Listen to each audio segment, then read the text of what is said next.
이 앤드류 카네기가 이 역대 부자 중에서 록펠러 다음으로 부자라고 합니다.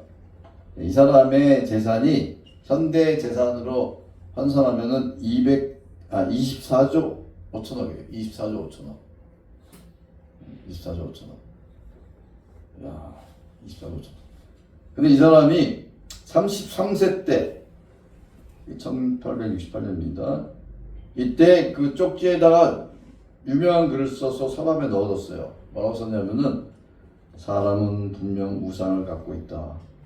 부의 축제가 가장 나쁜 우상 숭배인데 돈이라는 우상보다 사람을 더 타락시키는 우상은 없다. 놀랍죠. 굉장한 통찰력을 가지고 사람을 이 돈이라는 우상보다 사람을 더 타락시키는 우상은 없다. 아주 돈에 대한 그 아주 핵심적인 영적인 통찰. 이 사람이 그 장로교더라고요. 뭐 우리 같은 교인지 모르겠다. 그런데 그래서 엄청난 부자가 됐는데 이 사람이 사업하는 방식을 봤더니 타고난 어떤 그런 건 있었어요. 어렸을 때 체리 가게에 이제 엄마 갔다 갔는데 이제 체리를 보고 이렇게 먹고 싶어 하니까 그 할아버지가 너 먹고 싶은 만큼 가져가니까 가만히 있는 거예요. 그래서 가져가 괜찮아. 너 가만히 있는 거예요. 그래가지고 할아버지가 자기가 손으로 이렇게 해가지고 줬어요. 나중에 엄마가 물어봤어요. 너 가져갔는데 왜 안 가져갔어? 왜 안 가져갔어? 그랬더니 할아버지 손이 더 크잖아요. 그래서 자기가 지금 이만큼 있는데 할아버지는 이만큼 있으니까 야 그거는 타고난 거예요. 타고난 거. 근데 이 사람이 그런 타고난 센스를 가지고 엄청나게 돈을 벌어가지고 근데 어떤 방법으로 돈을 벌었냐면 독점, 불공정 경쟁, 노동자 탄압. 그 노조 탄압한 건 유명합니다. 그래가지고 자기가 누군가를 이렇게 뭐 프리라는 사람한테 이렇게 맡겼는데 그 사람이 노조 탄압하고 그래가지고 무슨 막 사람들이 한 12명인가 죽는 사건도 일어나고 그랬어요. 정경유착. 그리고 남북전쟁 때 돈을 많이 벌었어요. 남북전쟁이 1861년부터 65년까지 엄청나게 싸웠잖아요. 그때 돈을 많이 벌었어요. 나중에 이제 자기도 이런 것에 대한 그 죄책감이 이게 있어서 이제 자선 사업을 많이 하긴 했습니다. 이제 그런 게 있는데 어쨌든 이게 돈이 얼마나 사람한테 문제를 일으킬 수 있느냐 이런 어떤 거를 통찰력을 가지고 파악을 했지만 실제로 그의 삶을 보면은 꼭 그런 것 같지는 않다. 이게 이제 우리의 아주 본질적인 문제죠. 그래서 오늘 주님이 그러니까 한마디로 예수님께서 돈 얘기를 하신 거예요. 근데 우리는 이제 돈 얘기한다 그러면은 주로 돈을 교회에서 돈 얘기한다 그러면 보통 이제 돈 내라 이런 얘기로 이제 들리니까. 근데 예수님은 돈 얘기를 많이 하셨어요. 왜? 돈을 올바로 사용하는 것이 신앙이라는 겁니다. 오늘 주제가 이거예요. 그래서 오늘 이 비유를 읽어보면 사실 좀 굉장히 어려운 문제들이 몇 개 있는데 먼저 첫 번째 해결할 문제는 비유가 어디까지냐. 8절 보세요. 8절. 주인이 이 옳지 않은 청지기가 이를 지혜 있게 하였으므로 칭찬하였으니 요게 비유의 내용에 들어갑니까? 안 들어갑니까? 이 주인이 헬라어로 호퀴리오스예요. 호퀴리오스는 주님이라고 번역될 수도 있어요. 이거는 비유의 일부입니다. 이 주인, 앞에 나오는 그 주인도 다 호퀴리오스 썼어요. 그러니까 이 불의한 청지기가 있고 주인이 있잖아요. 불의한 청지기는 이 주인과 굉장히 대조적인 캐릭터를 갖고 있는 사람이에요. 이 주인은 굉장히 관대하고 이런 사람이에요. 그러니까 하나님을 이제 상징할 수 있게. 근데 어쨌든 이 주인이 이 불의한 청지기를 칭찬한 것까지 비유의 내용에 들어가야 됩니다. 그래야지 이해하게 되는 거예요. 그러면은 이제 문제가 이거예요. 도대체 아니 이 청지기가 한 짓이 얼마나 자기한테 손해를 끼치는 건데 왜 주인이 도대체 이 청지기를 칭찬했냐는 거예요. 그것 때문에 이걸 읽고는 이상해서 질문하잖아요. 그쵸? 이걸 읽으면, 아니, 도대체 이 사람은 왜 칭찬하는 거지? 그리고 예수님은 왜 이 비유를 말씀하시는 거지? 오늘 이야기를 잘 들어보셔야 되는 겁니다. 그래서 이 본문을 해석하는데 상당히 여러 가지 그 논쟁이 되는 부분이 있는데, 이제 스토리는 이거잖아요. 이 청지기가 일을 제대로 안 해서 해고당할 위험에 처한 걸 알고, 너는 해고다. 그걸 알고는 그렇게 어떻게 한 겁니까? 이 주인한테 빚진 사람을 부르다가 너 빚 얼마 줬어? 기름 100마리입니다. 그럼 50이라고 써라. 50을 탕감해 줬잖아요. 그 다음에 너는 밀 100석입니다. 그럼 80이라고 써라. 20석으로 탕감해 줬어요. 그러면은 이 탕감해 준 몫이 누구 거냐는 겁니다. 누구 거예요? 이게 간단한 문제가 아니에요. 왜 문제가 복잡해지냐면은 이런 겁니다. 유대인들의 율법에 따르면 신명기나 출애굽기 이런 데 보면은 유대인들은 이자 금지법이 있죠. 이자를 받지 말게 돼 있어요. 그래서 유대인들이 나는 유대인인데 내가 아무 무일푼으로 어디 갔어. 그때 거기 유대인 공동체가 있어요.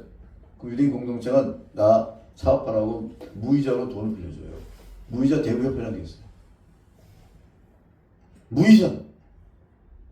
이제 한 푼도 안 내요, 돈. 그럼 그걸로 이제 일어서고 나면 이제 원금 갚고, 그다음에 뭐 감사를 뭐 할지 모르겠지만, 이자는 못 받게 됐습니다.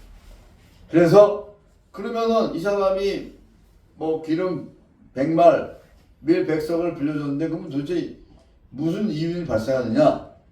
이제 그게 이제 이 해석의 포인트가 되는 겁니다. 우선, 이 기름은 올리브 기름이잖아요. 그 지역에 이제 올리브. 이 올리브 기름 100말은 올리브 나무 150그루에서 나올 수 있는 정도의 양입니다. 리터로는 한 3,300리터 정도 돼요. 3,300리터. 그리고 올리브유는 굉장히 그 이자율이 높았다고 합니다. 그래서 한 100% 이자를 받아요.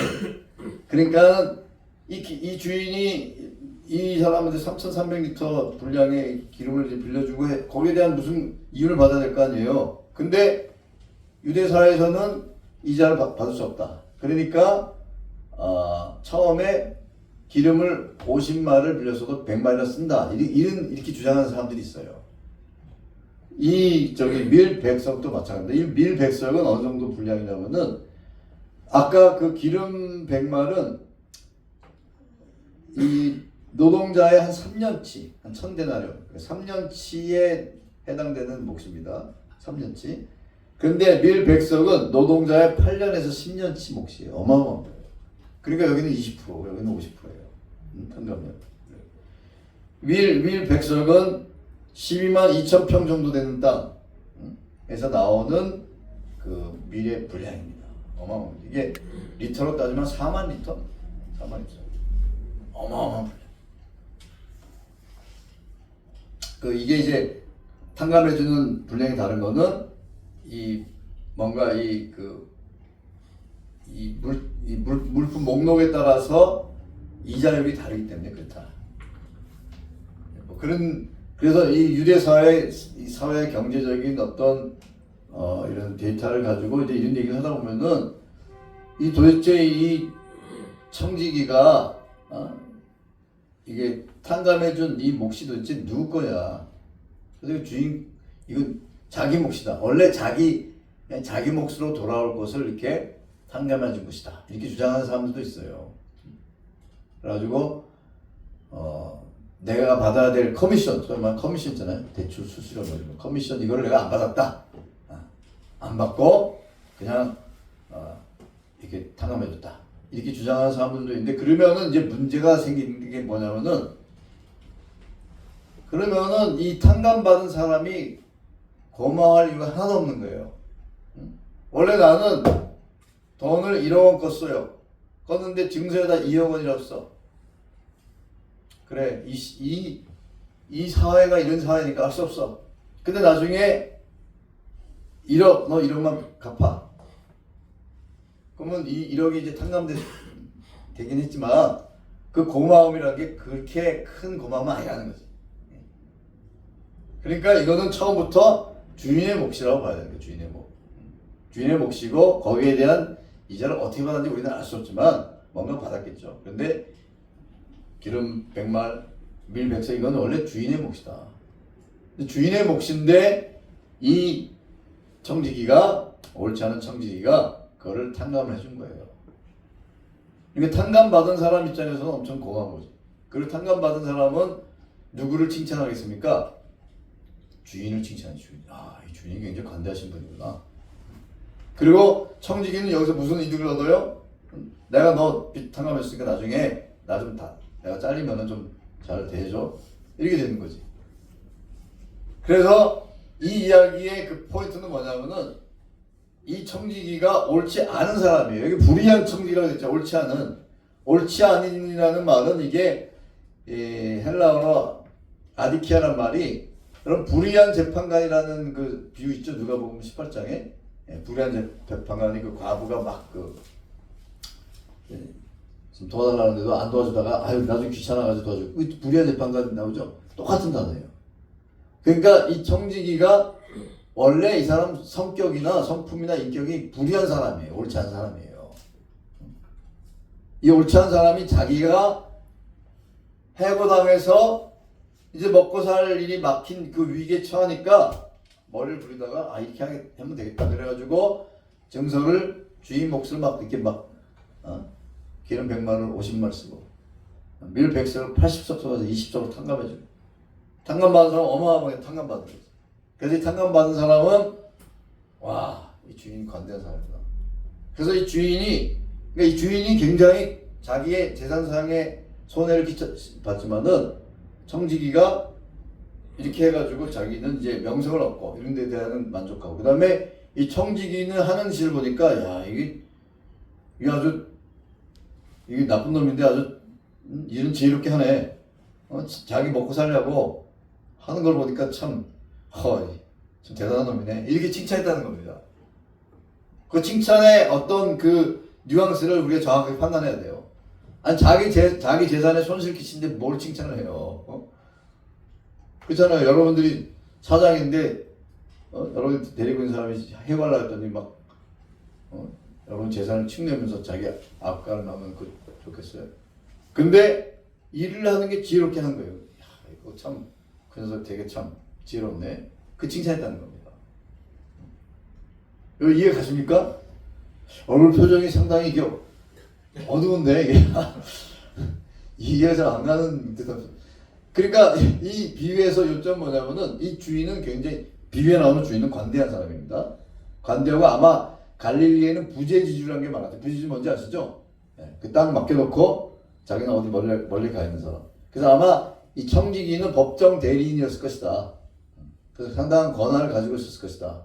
이렇게 생각을 합니다.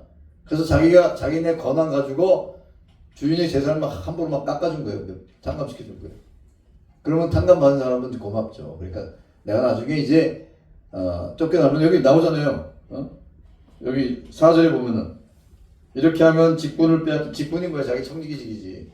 빼앗긴 후에 사람들이 나를 자기 집에 영접하리라. 그런 마음으로 그렇게 해준 거예요. 이걸 보고 나중에 들었겠죠. 이제 주인이 그 녀석 아주 참 머리 잘 돌아간 놈이구만. 괘씸하긴 하네. 근데 한 짓거리 보니까 참 머리는 좋네. 지혜롭게 잘하네. 이게 칭찬한 겁니다. 이해가십니까? 동의들을 안 하는 표정이. 동의 안 하는 거 아니지. 저 좀 막 이해가 안 나. 근데 그거 말고는 설명이 없어요. 어쨌든 이 주인이 칭찬했다는 거는 여기 뒤에 나오잖아요.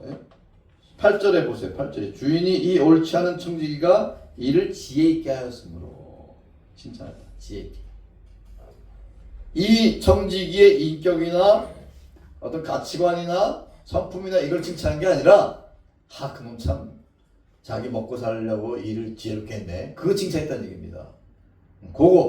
그것만 이해를 하시면 됩니다. 아십니까? 아시겠습니까? 그래서 예수님이 이 이야기를 가지고 오셔가지고 세 가지 이제 우리한테 적용을 하신 거예요. 세 가지 교훈. 그 첫째가 이제 이 세대의 아들들이 자기 시대에 있어서는 빛아들보다 더 지혜롭다. 이 얘기는 뭐냐? 이 세대의 아들들은 불신자를 얘기하는 거예요. 빛의 아들들은 신자죠, 신자. 그러니까 불신자가 신자보다 자기 앞가림을 더 잘한다. 여러분 동의하십니까? 네, 동의하시죠? 동의 안 하는 사람도 있는 것 같아요. 네, 저는 동의합니다. 자기 앞가림 잘해요. 아니 제가 친구들 이렇게 만나면은 이제 믿음 없는 친구들 만나면은 아니 노후 대책을 왜 이렇게 걱정? 나보다 재산이 한 100배는 많을 텐데 노후 걱정. 우린 저랑 집사람은 노후 걱정 안 해요. 노후 대책이 없어요. 노후 대책은 그냥 하나님이 대책이에요. 근데 걱정은 안 해. 뭐 여태까지 하나님이 먹이시고 입히셨는데. 근데 내 친구들은 진짜 뭐 여기도 아파트 있고 저기도 아파트 있고 뭐 돈 많은데 그렇게 걱정을 안 해. 그러니까 불신자들이 이런 부분에서는 훨씬 더 지혜롭다. 이렇게 예수님이 말씀하시는 겁니다. 자기 앞가림. 왜? 하나님을 믿지 않으니까. 거기 그럴 수밖에 없어요. 우리는 믿는 구석이 있어. 근데 여기 믿는 구석이 없으니까 자기가 열심히 해야 되는 거예요. 그건 이해가 가는 겁니다. 근데 그 다음에 9절에 보면은 예수님이 주신 첫 번째 교훈이 뭐냐면은 이 9절을 한번 같이 읽어보겠습니다. 내가 너에게 말하노니 우리의 재물로 친구를 사귀라. 그러면 그 재물이 없어질 때 그들이 너희를 명주할 처소로 영접하리라. 자, 이게 이제 예수님이 요 아까 그 비유를 말씀하신 다음에 제자들한테 하신 말씀으로 보입니다. 제자들한테 우선 불의의 재물이 뭐냐? 불의의 재물이 뭐냐? 불의의 재물. 이 재물에 해당하는 헬라어가 만몬이에요. 만몬. 만몬 들어보셨죠? 만몬이 그 아람어입니다. 아람어로 재물을 뜻하는 것인데 예수님이 마태복음 6장 24절에 하나님과 재물을 겸하여 섬길 수 없다 할 때 그 재물이 만몬이에요. 예수님께서 만몬을 거의 신의 수준까지 만드신 거예요. 너희한테는 만몬이 신다. 인간에게는. 맞죠? 만모니즘 들어보셨죠? 만모니즘. 왜? 돈을 신격하는 게 만모니즘이에요. 우리가 하나님을 섬기듯이 그 섬기는 우리의 모든 열정과 사랑과 그걸 헌신을 돈한테 쏟아붓는 게 그게 만모니즘이에요. 예수님이 그거를 제자한테 경계하라 이렇게 말씀하신 거거든요. 근데 여기도 불의의 재물이 뭐냐? 불의한 만몬. 이 불의한이라는 것은 청지기 할 때 똑같은 거야. 아디키아. 그러니까 불의한 재물, 불의한 청지기. 그럼 불의한 재물이 뭐냐? 이 불의한 재물은 재물 자체가 불의하다는 뜻은 아닙니다. 왜냐면은 재물 자체가 불의하다 그러면은 재물을 획득하는 모든 과정이 다 불의한 거잖아요. 그거는 예수님은 그렇게 말씀하시지 않았어요. 두 번째, 이게 불의한 재물이라는 게 뇌물처럼 불의한 방법으로 획득한 재물을 얘기하느냐? 그것도 아니에요. 그럼 예수님이 그러한 재물로 친구를 사귀라는 말 자체가 모순이죠. 불의한 방법으로 재물을 획득한다는 걸로 친구를 사귀라? 그건 말이 안 되죠. 세 번째, 그러면 불의한 재물이 뭐냐? 불의한 재물이란 말은 이런 뜻입니다. 우리가 예수님이 마태복음 6장에 보면은 마태복음 6장도 여러분 나중에 같이 읽으시기 바라는데 예수님이 보화를 어디다 쌓으라고 말씀하셨습니까? 하늘 쌓으라 했죠. 거기는 좀도 없고 동록도 없잖아요. 좀 이렇게 갈가먹은 좀 있잖아요. 동록. 녹도 쓰지 않고. 그러니까 하늘에 보화를 쌓아두라. 그러면 우리의 보화는 이 보이지 않는 천상적인 그런 가치들 이런 것들입니다. 내가 누군가를 도와준다든지 선행을 한다든지 그런 것들은 하늘에 보한 거예요. 기도라든지. 근데 거기에 대비되는 이 돈은 눈에 보이는 이거는 불의의 재물인 거예요. 왜? 이 세속 사회에 속한 질서에 속한 거기 때문에. 그런 뜻에서 불의의 재물이에요. 그러니까 이 불의의 재물이란 말은 그냥 한마디로 돈을 얘기하는 돈. 우리 사회에서 통용되는 돈. 우리가 직장 생활에서 벌어들인 돈, 이 돈으로 어떻게 하라? 친구를 사귀어라. 돈을 잘 사용하라는 것입니다. 그러면은 어떻게 된다? 그들이 너희를 영주할 처소로 영접할. 그 재물이 없을 때, 그 재물이 없을 때는 언제예요? 죽을 때죠, 죽을 때. 죽을 때 이 그들이 누구냐? 이 그들이 문맥상 보면은 불의한 재물로 사귄 친구들 얘기하는 것 같아요. 내가 누군가에게 선행을 베풀고 구제를 하고 그런 사람이 나를 영접할 것이다. 근데 이 말은 비유적인 언어죠. 그러니까 내가 하나님이 나한테 주신 돈으로 자 정신 차리고 이 돈을 가지고 하나님이 기뻐하시는 그런 방법대로 누군가 어려운 사람을 도와주고 내 주머니에 10,000원 있어가지고 오늘 이걸로 국밥이나 사 먹으려고 했는데 어떤 사람 너무 불쌍한 사람이 있어. 이 사람은 참 마음이 따뜻한 사람이에요. 국밥이야 나중에 먹으면 되지. 그런 마음으로 살아가는 겁니다. 야 공돈이 10만원 생겼어. 야 이거 웬일이야. 근데 이 사람 불쌍한 사람인데 도와주라는 뜻인가? 그런 것들이 하나님이 기뻐하신 것이고 그런 것이 불의한 재물로 친구를 사귀는 겁니다. 예수님 말씀은 그거예요. 예수님의 말씀 우리가 구약으로부터 신약까지 쭉 이어지는 이 돈에 관한 이야기들을 쭉 모아보면은 여러분 돈에 관한 이야기는 굉장히 성경이 많이 나옵니다. 왜냐면은 구약의 이스라엘 사람들이 섬겼던 그 바알과 아세라가 무슨 신? 바알이 무슨 신입니까? 한마디로 풍요의 신이에요. 풍요의 신. 풍요의 신. 사도 바울이 에베소에 가가지고 그 어떤 여신 때문에 곤란을 겪었죠. 그 여신 이름이 뭐죠? 아데미. 그러니까 아데미 여신상이 어떻게 생겼어요? 이 유방이 뭐 수십 개 달. 그건 풍요를 상징하는 거예요. 그러니까 인간은 동양이나 서양이나 옛날이나 현대나 다 풍요를 좋아하는 거예요. 풍요, 다산. 그 풍요와 다산을 달라고 섬기는 신이 바로 바알이고 그 배우자가 아세라인 거예요.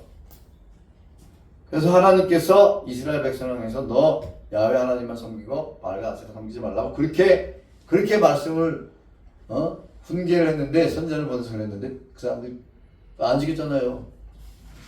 그래서 심판받은 거예요. 예수님이 신약에 오셔서 돈에 대해서 제자들한테 말씀하신 거예요. 그래서 이 불의의 재물로 친구를 사귀라 할 때 이 불의의 재물은 뭐냐? 왜 재물이 불의하다라고 얘기하느냐? 한 주석가가 이렇게 얘기합니다. 제가 그렇듯해서 제가 가져서 첫 번째 왜 불의의 재물이라는 말을 쓸까? 우선 재물을 추구하는 것은 사람을 이기적으로 만듭니다. 그러니까 우리가 직장 다녀서 돈을 버는 거하고 이 돈을 목적으로 해서 돈 버는 게 인생의 모든 목적이 되면은 그 다음에 어떻게 됩니까? 거기에 헌신을 하게 돼 있어요. 그리고 또 다른 말로 하면은 우리도 돈 버는데 헌신하면은 돈을 벌 수 있어요. 저는 그렇게 생각해요. 내가 지금부터 목사 때려치고 돈 버는데 헌신한다 그러면 돈 벌 수 있어요. 온갖 수단과 방법을 가지면 할 수 있다니까요. 근데 그게 하나님이 기뻐하신 게 아니니까. 우리 성도님들도 지금부터 돈을 버는데 헌신한다 그러면 부자 돼요. 부자 된다니까 진짜요. 근데 그렇게 하면은 사람이 이기적이 되고 그 다음에 사람을 이용하게 됩니다. 여러분 다단계를 왜 우리가 이거 다단계 안 좋다 이렇게 생각하는 이유가 뭐예요? 다단계는 사람을 이용해야 돼. 저 사람이 내 밑에 들어와야 돼. 그러잖아요. 그래야지 그 사람 많이 들어와야지 내가 돈을 벌어. 돈은 무엇입니까? 돈은 수단이에요. 수단. 목적이 아니에요. 돈이 목적이 되면 그거는 신앙에서 멀어지는 거예요. 돈은 수단이에요. 우리가 같이 해봅시다. 돈은 수단이다. 돈은 수단이다. 돈은 수단이다. 돈은 수단이다. 돈은 수단이에요. 돈은 수단. 돈이라는 게 수단이니까. 그래서 돈이 목적이 되면 안 됩니다. 반대로 사람은 수단이 아니고 목적이에요. 그렇죠? 사람은 목적이에요. 사람을 이용하려고 하면 안 돼요. 자, 어떤 목사님이 설교한 내용 중에 기억나는 게 있어요. 지구상에서 가장 나쁜 음식 껌이다. 왜? 단물 빼고 버리니까.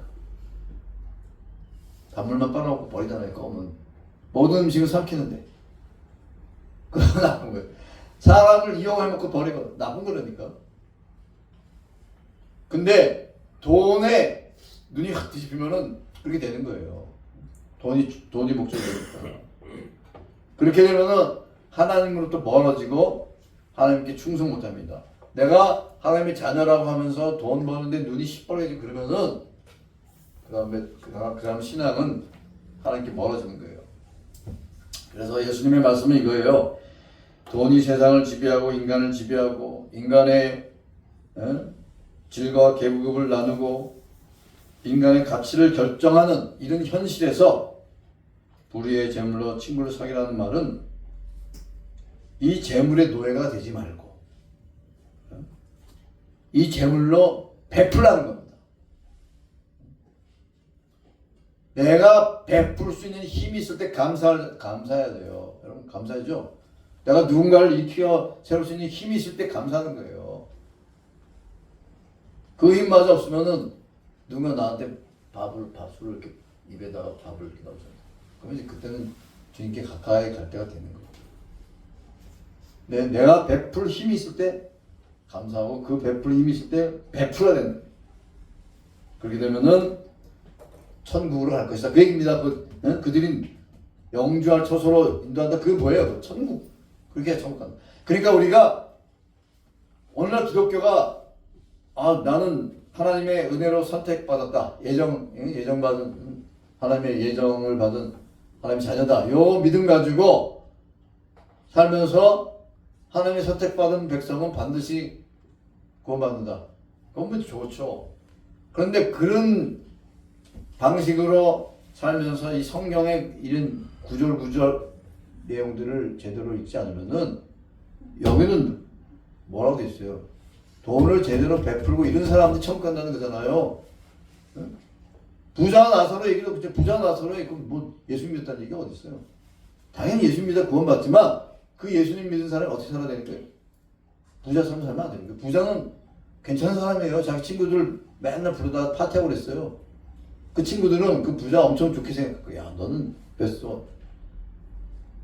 근데 그 눈앞에 있는 거지를 돌보지 않잖아요. 그게 얼마나 나쁜 짓이냐는 거예요. 한 끼 28만원짜리 누가 대접해서 먹을 수 있죠. 평생 한 번 정도 먹을 수 있다고 보죠. 한 번 정도? 한 번은 괜찮아. 한 번도 사실은 좀. 근데 아니 그거 먹으면서 자기 주변에 참 불쌍한 사람이 있는데 저 사람 불쌍한 거 알아. 안 도와줘. 부자랑 똑같은 거예요. 나서로 그 돌보지 않는 부자랑 똑같은 거예요. 그런 기독교 신앙은 되면 안 되는 거예요. 그러면 안 돼. 그러면 안 돼요. 오늘 예수님이 그 말씀을 우리한테 하고 계시는 겁니다. 그래서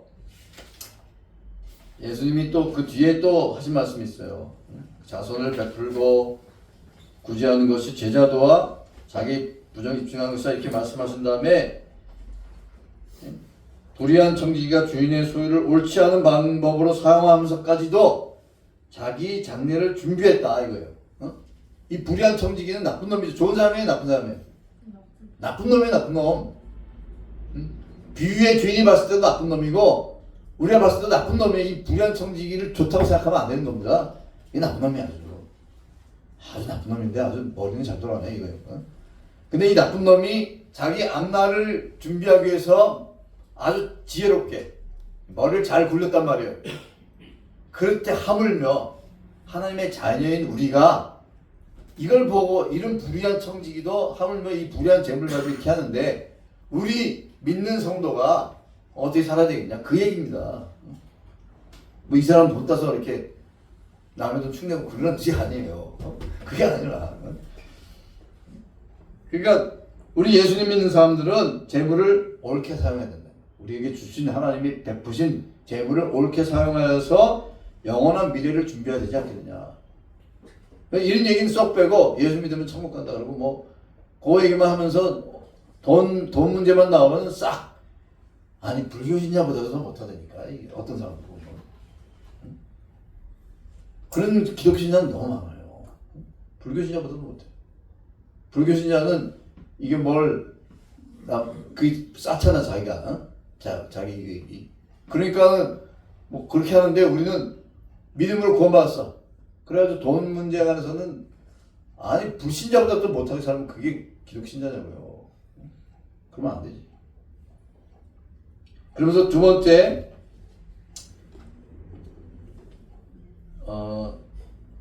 10절부터 10절 같이 읽어봅시다.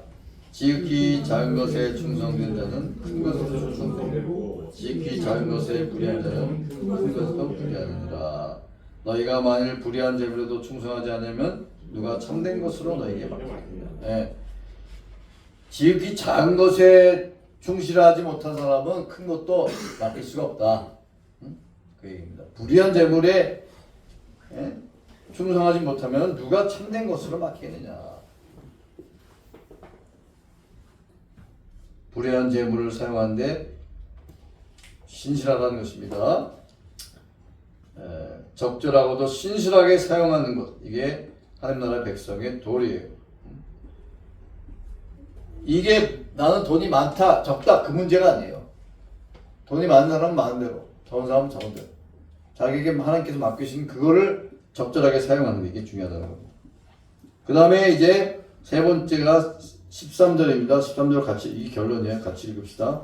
지파인이 두 주인을 섬길 수 없나니 혹 이를 미워하고 저를 사랑하고 혹 이를 중히 여기고 저를 정히 여길 것입니다. 너희는 하나님과 재물을 겸하여 섬길 수 없느냐. 네. 하나님과 재물을 겸하여 섬길 수 없다. 이게 예수님이 마태복음 6장 24절에도 나오는 얘기입니다. 재물이 만몬이라 그랬어요. 근데 사실 이게 너무나 아주 명료한 말씀인데 우리 21세기 대한민국, 선진국 대한민국에 사는 우리는 참으로 지키기가 쉽지 않은, 만만치 않은 말씀이에요. 돈의 위력이 어마어마하죠. 돈 주면은 큰절 2번도 하고 3번도 하는 거예요. 이게 인간이에요. 누가 여러분 1억 준다 그러면 절을 10번 안 하겠어요? 해요. 하죠? 해요. 1억 준다 그러면은 똥만 나는 카레도 아니 카레만 나는 똥도 먹는. 아니 카레만 1억 준다는데 아니 1억 준다 그러면 번지점프 해요. 안 되니까 1000만 원만 줘도 하겠다. 그게 인간이니까. 그 인간의 마음이에요. 그러니까 사람이 다 우리가 믿음이 있다고 했는데 딱 첫 번째가 어디서 무너지느냐? 돈한테. 성도들이 경주를 시작합니다. 10,000명이 경주해요. 9,000명이 돈 앞에 다 나가. 9,000명? 9,500명? 9,000명. 그 다음에 그러면 1,000명 남았나? 1,000명이 또 경주를 해요. 900명이 이성한테 또 다 나가. 이성 문제. 100명 남았어. 100명이 핍박받으니까 또. 근데 예수님이 그 씨 뿌린 자의 비유 보면은 핍박보다도 돈이 더 어려운 것처럼 말씀하셨어요. 핍박 이거보다도 실제로 제가 그 얘기했잖아요. 독립운동하는 사람들이 막 고문받고 여기다 막 대나무 집에도 고문받고 뭐 밀실에 가지고 뭐 물고문 고치고 다 견디는데 3일을 굶기고 그 앞에서 식사를 한대요. 이렇게. 그거 못 견딘대. 그러고 있는데 배고픈데 하나 줄까요? 그러면 이제 강철 같은 마음이 샥 녹아가면서 이제 눈물을 흘리면서 그렇게 되는 거예요. 그래서 변절자가 되는 거예요. 인간의 기본적인 이 욕망, 이건 어떻게 못하는 거예요. 그래서 예수님이 이렇게 말씀하시는 겁니다. 하나님과 재물을 겸하여 섬기소. 둘 중에 하나 택하라는 겁니다. 예수님은 마태복음 6장에서 아주 강하게 말씀하셨고, 여기는 하나만 택하라는 것보다도 이제 돈을 사용하라는 거예요. 돈을 잘 사용하라.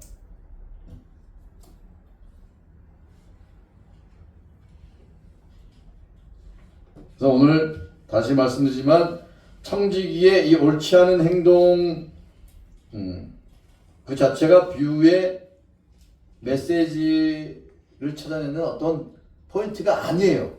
청지기가 이 불의한 재물로도 이렇게 똑똑하게 했다면은 우리는 하나님이 주신 이 물질을 잘 사용해야 되지 않겠느냐. 이걸 통해서 우리가 주님을 잘 섬겨야 되지 않겠냐. 이 얘기를 하신 거고, 그래서 실천사항입니다. 세 가지.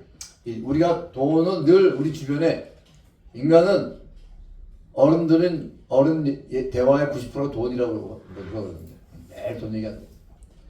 근데 자, 우리가 믿는 사람들이 그러면 어떻게 돈을 잘 사용하냐. 예수님 말씀처럼 첫 번째, 하나님께 감사하는 마음을 인색하면 안 됩니다.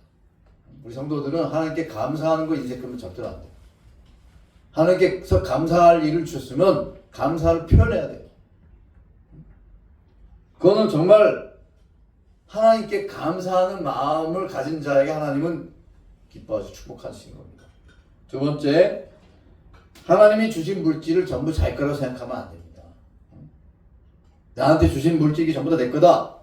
모두가 다 우리 자본주의 사회에서 그렇게 생각하죠. 근데 하나님이 물질 주실 때, 이거 일부는 뭔가 누군가를 돕거나 이런 데 쓰라고 주시는 거구나, 이렇게 생각을 하시는 게, 그러면은 우리가 여기 좀 자유로울 수 있습니다. 세 번째, 주변에 있는 가난한 사람한테 베풀기를 아까워하지 말라. 여러분, 내가 가장 가까운 친척이라든지 누군가가 좀 힘든 사람 있으면 그 사람 도와주세요. 그게 하나님이 우리한테 주시는 또 사명이고 또 기쁨이 되는 거예요. 그걸 해야 돼요. 그래서 아까도 얘기했지만은 돈과 그다음에 이 남자들은 여자들은 허영심. 남자들이 이 여자에 더 약해, 이성에 더 약해. 그건 타고난 거예요. 그 다음에 세 번째, 권력, 지위. 이런 세 가지가 믿음을 시험하는 시금석이에요. 이런 것에 다 넘어져, 사람들이 많이 넘어져. 오직 하면은 황금 보기를 돌같이 하는 게 누가 한 얘기지? 최영인가? 그 사람 기독교 신자도 아니잖아요. 근데 경험에서 우러나오는 거예요. 우리는 예수님의 말씀, 여기뿐만 아니라 여기저기 나오는 말씀을 본받아서 우리가 지금 살고 있는 이 사회에서 믿음을 지키기가 굉장히 어렵다는 사실을 우선 깨달아야 됩니다. 왜? 돈이면 다 되는 사회니까. 돈이면 다 되기 때문에 우리가 돈을 많이 벌고 싶은 생각이 있잖아요. 그렇지만 이것이 예수님의 말씀을 통해서 적절하게 통제가 되고, 우리가 돈은 목적이 아니라 수단이다, 이런 생각을 가지고 적절하게 사용하고, 이렇게 될 때 돈의 노예가 되지 않지. 잘못하면은 우리가 예수님 믿는다고 하면서도 그런 잘못된 그런 신앙으로 갈 위험이 있는 거예요. 그 위험은 항상 있었고, 기독교 2000년 역사에 항상 있었어요. 조심해야 돼요. 그래서 오늘 우리 한국교회 위기의 그 근원 중에 하나가 부자가 됐다는 거예요. 더 가난해져야 돼. 교회는 더 가난해져야 됩니다. 여러분 여기 동의하신지 안 하신지 모르지만 저는 그렇게 생각해요. 교회가 더 가난해져야 된다. 그래야지 살 수 있다. 교회가 더 부자가 되면은 더 힘들다. 더 가난해져야 된다.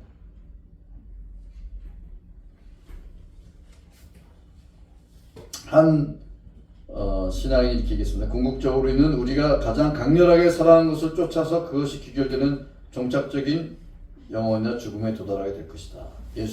예수님이 뭐라고 하셨습니까? 내 무엇 있는 곳에 내 마음도 있다? 보물 있는 곳에. 보물 있는 곳에. 내가 주식을 투자했어요? 수시로 주식 열어보게 돼 있어요.